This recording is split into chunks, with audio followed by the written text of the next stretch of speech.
Dr. Rosie Kuhn, and this podcast series is called Spiritual Immersion, Taking the Plunge. And the intention of these podcasts is to support and empower you to explore and discover who you are inside this human experience that you're having. Who are you as this spiritual being in this human form? Who are you in relation to this? Who are you in relation to the skinless beings, and to who you are beyond who you think you are as a consensus, as part of the consensus view of reality? So as you get to explore who you are, you get to maybe expand your capacity to be more than you ever imagined yourself to be.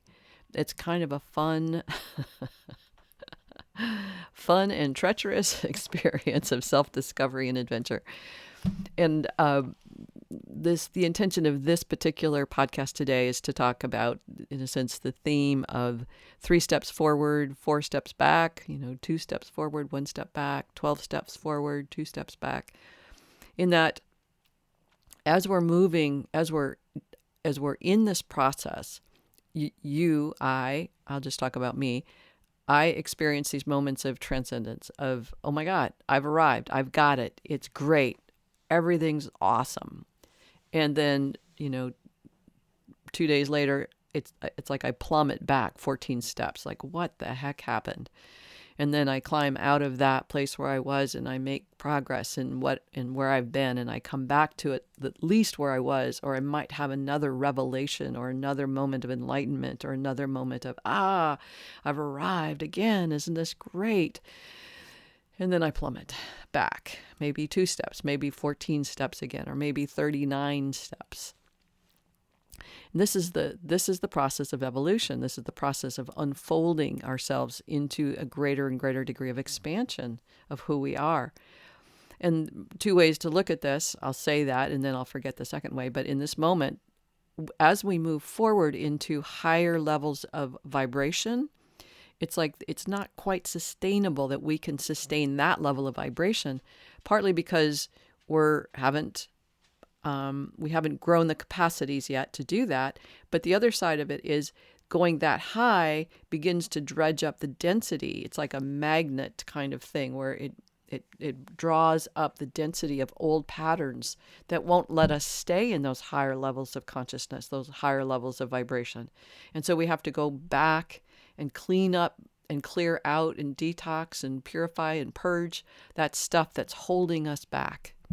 And so as we do that, then we can move forward more effortlessly. And these levels that were once not sustainable at all become sustainable.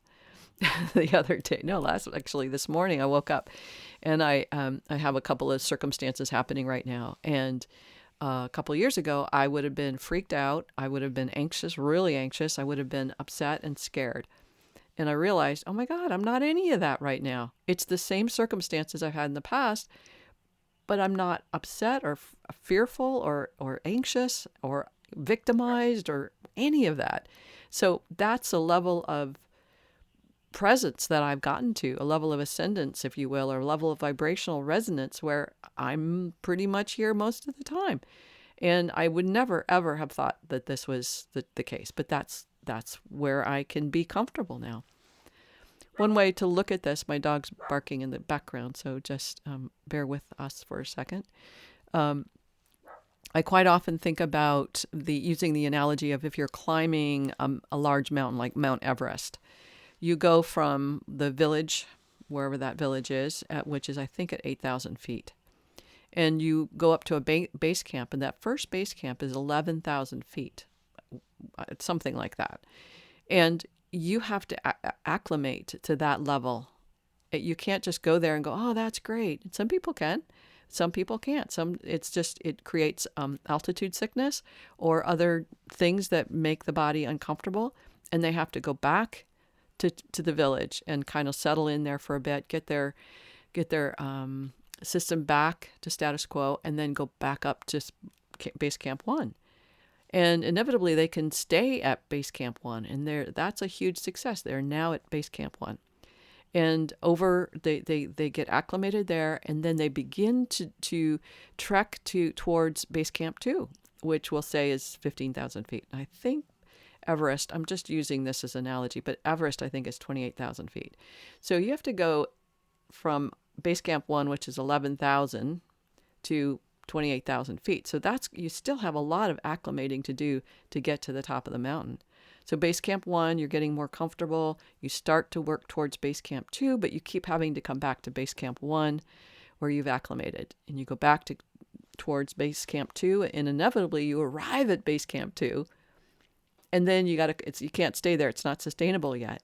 You have your lungs, your capacity, your muscles, the way that you are in your being at that altitude, you just can't do it yet. So you come back to base camp 1, take a rest, and get back up towards base camp 2. And inevitably, you can stay at base camp 2, and then you work towards base camp 3.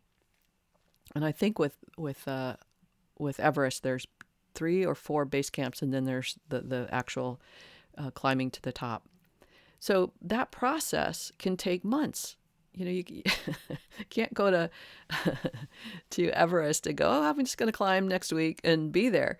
You have to go through this process of up and down, up to base camp 1, back down, up to base camp 2, back down, to base camp 1, and back and forth. And if you know that, and you're ready for that, and you're prepared for that, then when things don't work out the way that you expected, you're okay with going, oh yeah, I had to go back because I had to cultivate a greater capacity to be with this. And that might mean, in this case, for spiritual immersion, that you're letting go of dense thoughts or emotions that you've been holding on to that you don't even know about yet. And you get to explore what is it that's holding me back.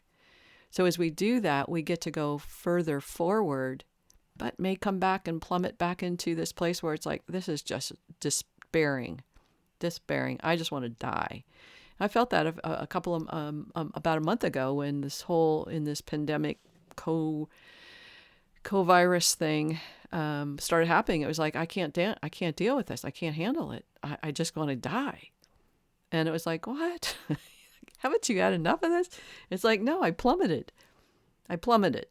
And so it's like, okay, I'm plummeted. Now I got to go back and start doing some training to see what is it that's got me, in that state. And so I looked at my books. I used the Course in Miracles, and I just worked with it. And I just got clear on what was bringing me to that state of plummeting over and over again. And that's what I'm encouraging for you, is encouraging you to say, oh yeah, this process isn't about me just getting there, that I've arrived, but it's really the process of being in the state of this climbing, whether it's Everest or your spiritual evolution. There's a state of the process of climbing. The journey, as you've heard, it's in the adventure of every day. It's not about where you're going to get to, because you never know if you're going to get there or not. But the expectations of, I'll have it when I arrive, it's not about that. It's really about this ability to grow the capacity to be with what is as you're plummeting, or as you're having to go back and rehash old relationships. I mentioned last podcast that I've been holding on to some stuff with an ex, and it's not about him.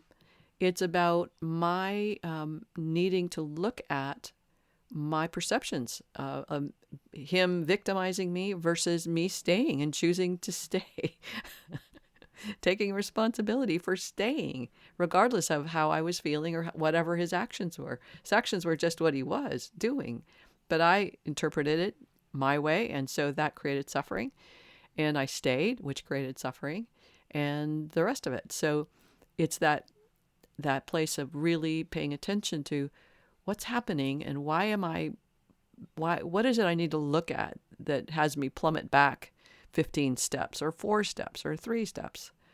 And what's allowing me, this is the other piece of that, is when we make progress, when we experience ourselves as enlightened, if you will, in these states of, wow, I've never experienced this before. I've never known myself to be without fear or despair or dread. I lived in dread for the majority of my life. I didn't even know it because it was so normal. It was like the air I breathe. But when I got clear of what that dread was, I rarely feel it anymore. And then I'll have these moments of plummeting and I'll deal with it in as, yes, there's more to learn. There's more to let go of. I'm still carrying something that's limiting my capacity to get to base camp 3 or 4 or to the top of the mountain.